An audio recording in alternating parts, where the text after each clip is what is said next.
Nafarroa luze zabalean, badira jende susten ari diren herri eta haranak, baina badira baita ere, leku horietan bizitza sustatzen eta sostengatzen ari diren pertsona eta proiektu berritzaileak eta eraldatzaileak.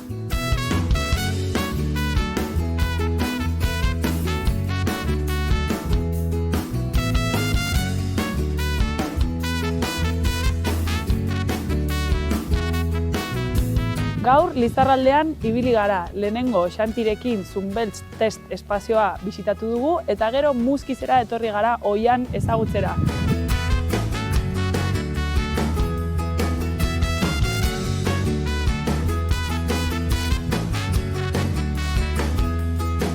Kaixo? Kaixo, Zer moduz? Ongi, etorri. Hau da, Zunbeltz, kartela jartzen du, baina irekiko dizkidazu batea, mesedez. Aber zer dagoen hemen. Sartu barnera. Erakutsiko dizu Zunbeltz. Vale.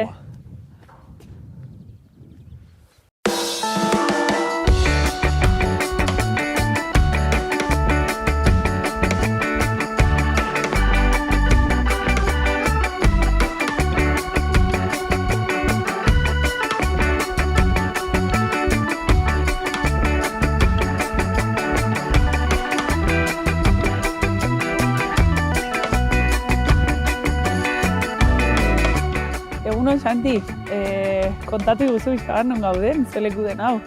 Hemen gaude Handia eta Urbasa mendilerroan, eta hemen bertan dago Zunbeltz testgunea, eta hemen abeltzain gazteek haien produkzioekin probatzeko eta haien lehen urratsak emateko espazio bat dugu. Eta hemen ni ari naiz langile moduan jornada erdian, baina baita ere hemen atzean ikusten duzuen hartaldearekin lehen urratsak ematen latxa hartalde bat jarri eta gazta egiteko etorkizun hurbilean. Osea, ez du zaude hemen jabe bat bezala ia, ez da? Jabea ez, hemengo jabea Zunbeltz elkartea baita eta Deierriko lurra da, baina bai pixkat agente doble edo bai esan dezakegu bai langile bezala, bai ardiekin probatzen. Eta nola bukatu duzu hemen edo nola iritsi zara honaino? Nik abeltzaintzan hasi nuen iparraldean Azparnen, Lapurdin eta gero Baxen Nafarroan lanean hasi nintzen, ikasketak eginez.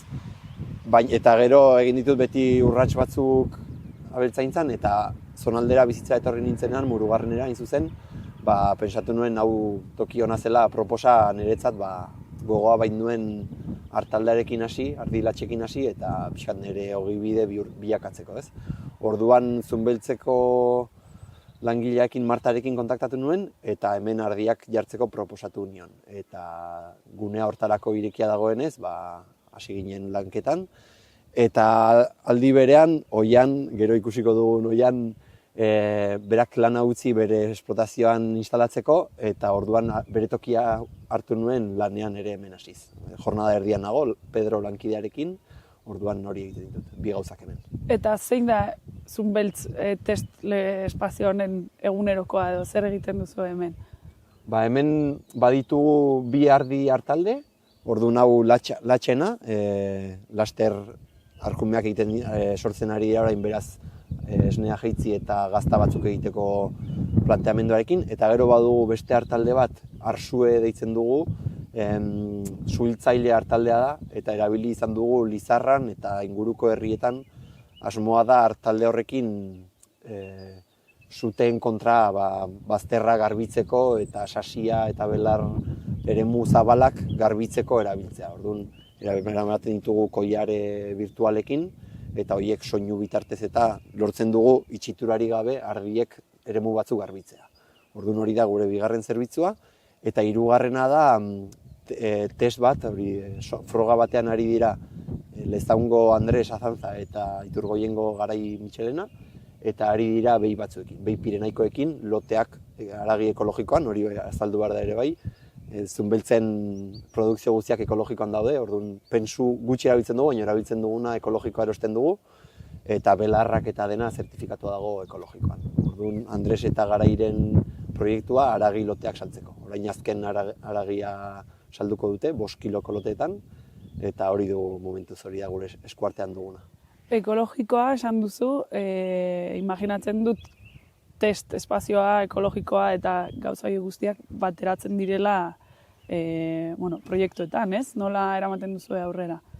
Baditu bere zailtasunak, adibidez, horratzean ikusten duzuen eremu itxi horietan, txerriak jartzeko baimena badugu, eta txerriak badakizuenez, lehen kanpoan hasten ziren Gaztainondo eta Pagadi eta Aristietan, baina orain debekatuta dago, peste porzina dela eta, hor kalapita pixka dago, eta hemen lortu dugu kanpoan hazteko baimena. Orduan, adibidez, asmoa dugu berehala zerrama batzuk ekarri eta txerrikume batzuk gizendu eta ondoren haragiloteak saltzeko ere bai. Hori esaten dut, hor ikusten delako ekologikoak, adibidez, ardi edo behi haragian badu bide pixkat egina, eta hor batzutan erreixago da sartu eta salmenta zuzena bilatzeko, baina txerrietan adibidez, Otsagabikoak estensiboan ari da, baina ez ekologikoan, orduan bide hori urratzeko dago, ez? Pixkat gukasi behar dugu salmenta hori pixkat auspotzen edo publikoari pixkat erakusten bertakoa eta ekologikoa jateak merezi duela, ez? Batzutan jaten dugu haragia agian egunero, baina hobe litzateke gure ustez gutxiagotan jan, agian 2-3 egunetik haragia jan, baina kalitatezkoa eta ez granjako haragia. Eta testaren inguruan, zenbat denbora duzu test bat egiteko, zer dator gero, zer aurre ikusten duzu, ezer ez? Test bakoitzak bere epea izan dezake, ez? Iraupen desberdina izan dezakete.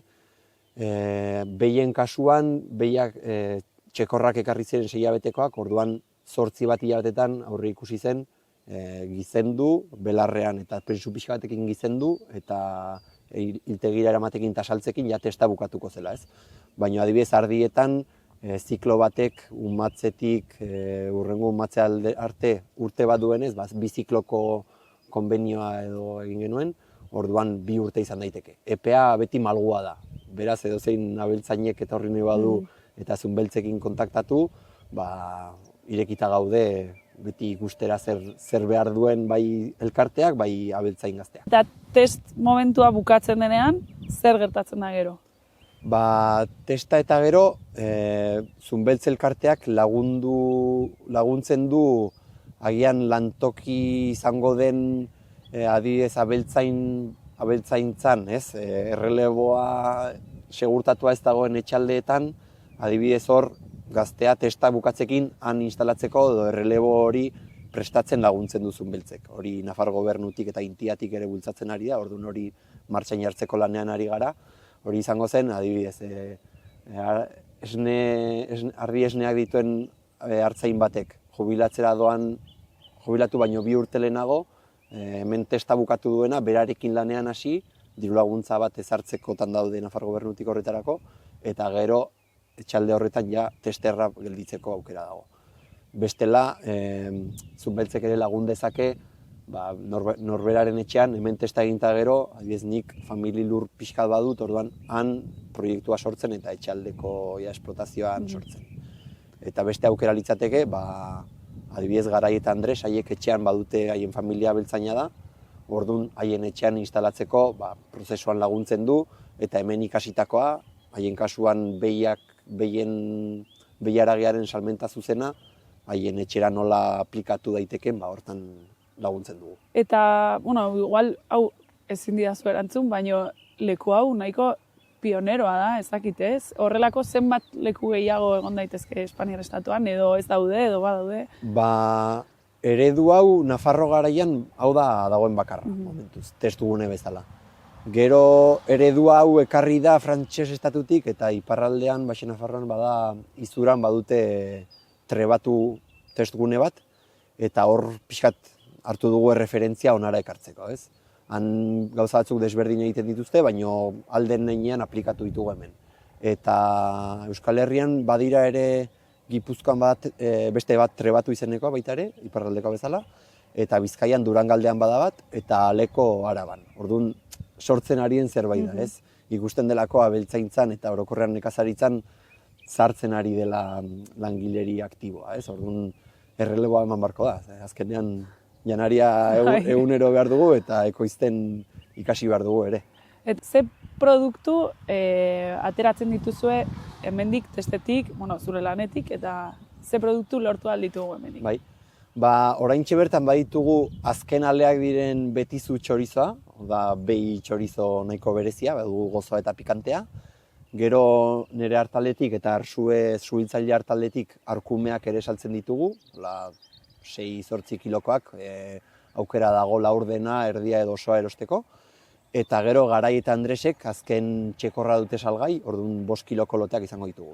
Eta hauek erosteko edo manatzeko, aukera dago zunbeltz.com webgunean eskaria egiteko. Eta ikusteko ere gure proiektua zertan den, eta zunbeltz.com bisitatzera gonbidatzen zaituztet. Eta zer esango zenioke gazte bati probatu nahi duela eta etorri nahi duela, zer esango zenioke animatzeko? Esango nioke abeltzaintza eta artzantza eta azkenan mendiarekin eta naturarekin loturan lan egitea oso erakargarri dela, ez? Asko aipatzen dira zailtasunak eta traba burokratikoak, badira ere lanbide azkenean berezi bada eta exigentzia edo behar da egunerokoan egon eta zaila da agian gaur egun nahi dugun 5 egunez lan egin eta 2 jai izan eta eredu hori pixkat aldatu behar da, txipa aldatu, baina gauza asko baditu onuragarriak eta batez ere burujabetza janarian burujabetza lortu nahi badugu, bai famili bezala edo gizarte bezala, landu behar den zerbait dela. Orduan nik gonbidatzen ditut, Zunbeltzera etortzea harremana egin eta haien proiektua hemen hasteko. Diskurtso hau nik uste dut harreman asko duela ere bai landaremoarekin. Normalean joaten gara herrietara eta egoten gara lekuetan non jendea bizi den, baina hemen beste gauza bada. Hau bai dela, ez da landaremoa baizik eta mendia, ez? Orduan, zer ikusi edo zer uste duzuzuk daukala harremana landaremoarekin? Azkenan herrian bizitzea, pixkat eredu hori galdu egin da, industrializazioak eraman zuen gure familia asko hirira joateak, eta galdu da jakitate bat, egiteko modu bat eta mundu ikuskera bat ere bai, baina zehatzago janaria behar dugu eta zeinek ekoitziko du, pixkat eredu hori nik uste dut bueltatu beharko dela eta hain krisi batzuetan gaude eta batzuk ikusten dira badatuzela, orduan nik uste dut beharrezkoa dela herrira itzuli eta bai famili edo agian komunitate eredu berriekin, baino ekoizpena txikitu, ez hainbeste intensiboan eta granjak bultzatu baizik eta ekoizpen txikiagoak. Baino hobe. Baino hobe kalitatezkoa eta baliatuz ditugun rekursoak, hau da mendia, gaztaina dela, ezkurra, belarra, bertako lurrarekin lotu azken finean. Eta bukatzeko pixka bat nahi dut kontatzea, lehen esan duzu, Oianekin joango garela, nor da Oian eta zer egiten du bere esplotazioan? Oian laguna dugu, musika eta beste kontutatik lehenago ezagutzen nuen abeltzaintzatik baino azkenean Oian eta Oianen familia ekologikoan eta pixkat modu alternatiboan abeltzaintza eta nekazaritza egiten bidea ireki duten jende bat da, beraz asko miresten dugun eta elkarlanean gabiltzan gazte bat da Oian eta berak hemen egin zituen, hemen ikusten dituzuen lan asko berak eginak dira eta orain harremana mantentzen dugu, berak ekoizten du zereala ekologikoan, orduan erosten dugu hemen ardiei emateko eta beti elkarlaguntzan ari gara. Mi esker Xantirek hau erakusteagatik, paraje hauek erakusteagatik eta joango gara Oian ikustera, ez da? Hoi da. Guazen?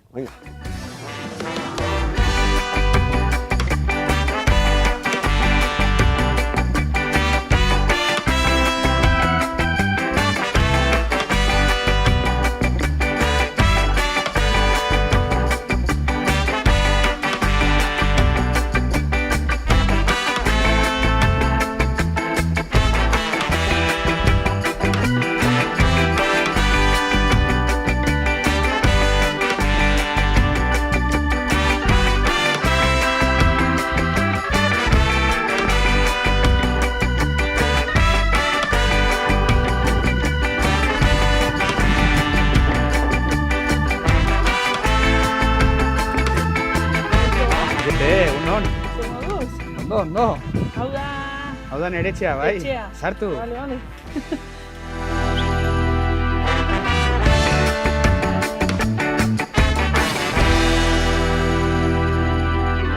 Egunon, Oian, Egunon, zer moduz? ondo esan barko. Oian, azaldu pixka bat zer daukagun hemen. Ze animali hauek ez dira oso normalak ikusteko Ez. egunero. Ez daude hirietan, ez? Ez. Ba, beira, hemen daukagu dia behiak, arraza pirinaikoa, hau konkretuki dia edu, dela etxeko zezena, sementala, ez? Eta da, bere labor fundamentala da, ba, behiak, ez? Fekundatzea, ez? Edo montatzea.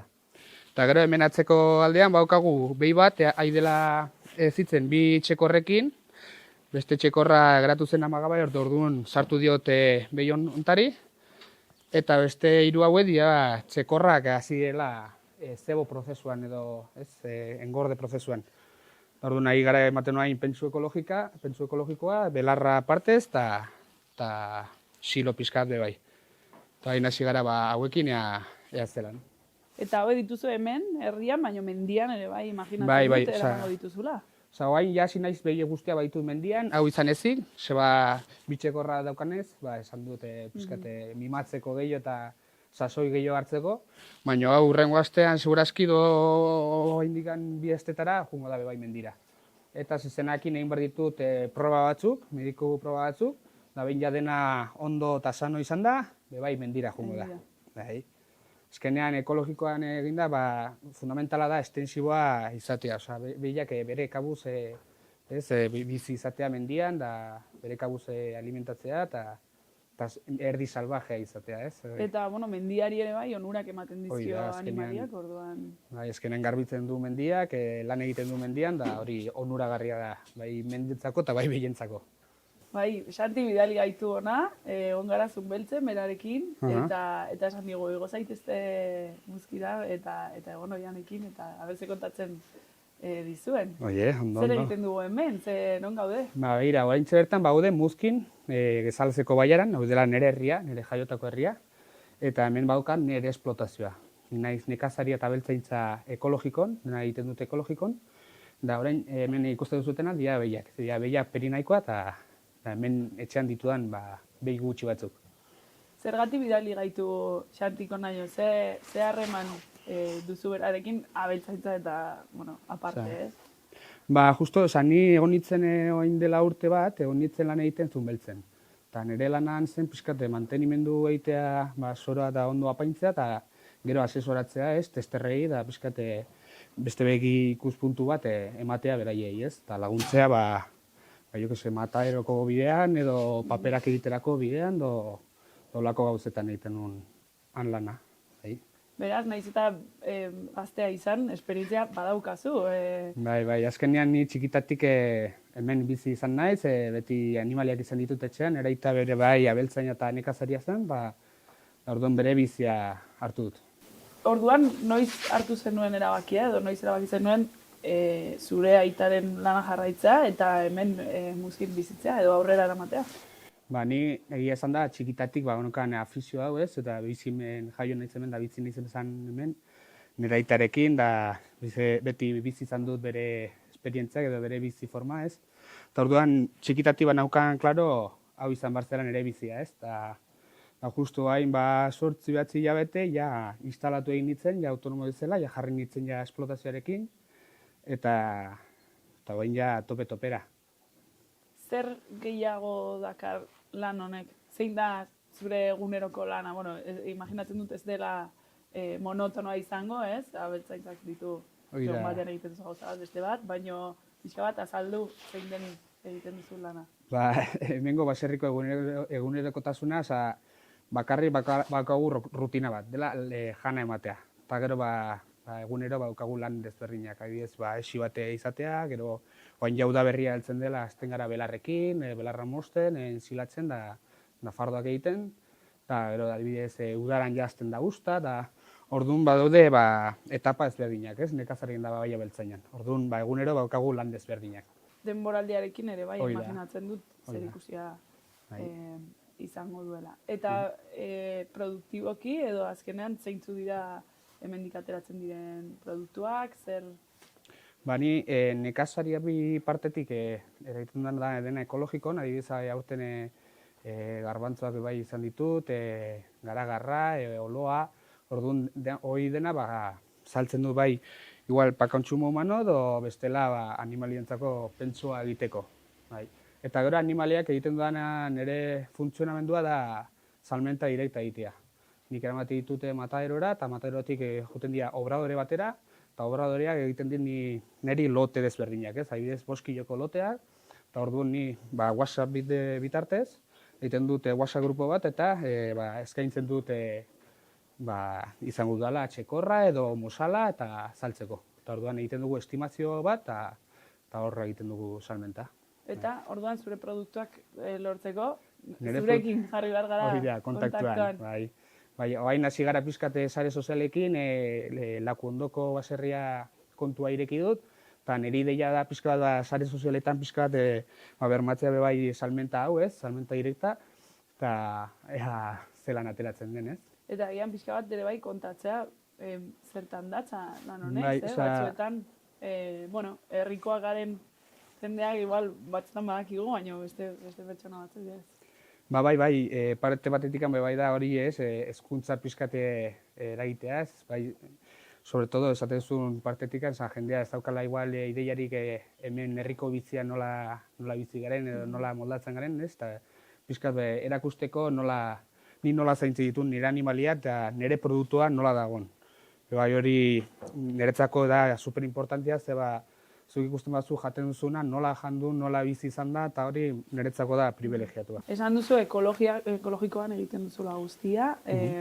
Erabaki hori nola hartu duzu edo imaginatzen dutera erabaki kontziente bat, eta bizka bat azaldu nola edo zertan datza ekologikoa izatea, zer desberdintasun izan daitekeen, bestekin edo...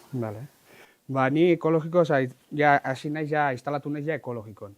Nire aita eman zuen pausua lurrak transformatu egin zituen ekologikora 2013an, eman zuen hemengo baiarako lehendabiziko pertsona eman zuela pausua aurrera ekologikoan pizkate sustatzeko hemen baiaran.